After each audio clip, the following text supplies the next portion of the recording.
Thank you, Mr. Chopra. So, I talk to a lot of banks, small banks, under $1 billion, $5 billion, regionals, super regionals, throughout Pennsylvania, the big guys on Wall Street, and they're really not happy with your agency. So let's just start there. I mean, across the board. The largest banks, down to the smallest, have many concerns. So, the idea that the CFPB is doing a great job is foreign to me, okay? Because every single bank I talk to, I'm not talking about, 3 out of 5. It's like 19 out of 20.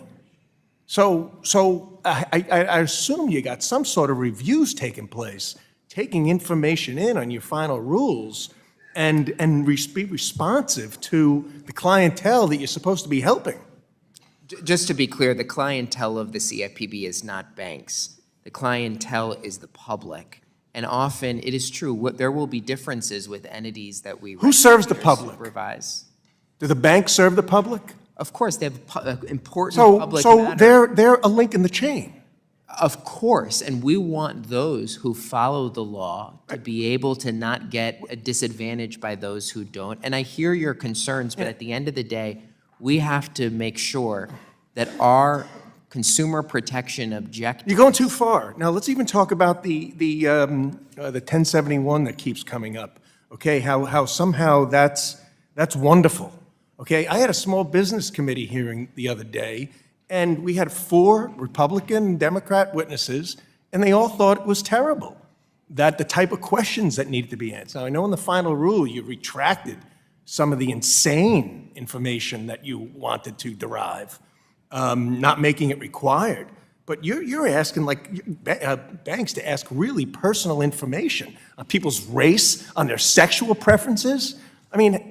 Where does that fit into looking out for the public good?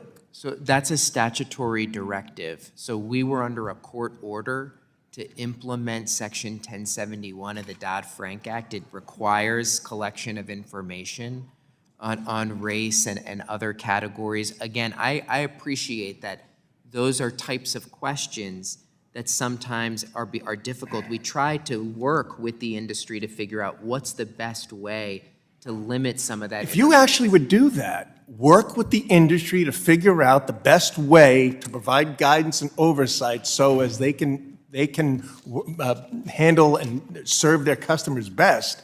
But honestly, it doesn't sound as if you're doing that. I was in the business world, okay? The more you talk to your customers, the better of a company you become. Now, so that's on 1071, but there's also 13 data points.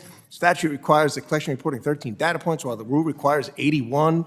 So there's a lot of concern from banks, small banks, primarily community. Let me just make clear, there's not 81 data points. There's a difference between data fields. So what we're trying to do is create a I'm going to reclaim my time. No. If it's not 81, then is it 50?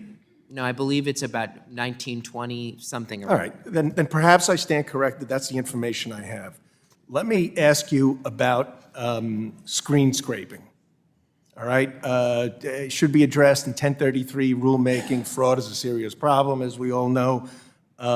Is this something can you update the CFPB's approach to screen scraping, and can 1033 rulemaking address this practice? Yeah, I actually think we can. I think we can set the stage for making sure screen scraping is not going to be part of our financial infrastructure in the future.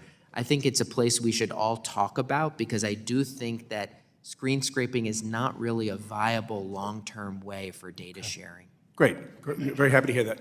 And I'm just going to go back to 1071 really quickly.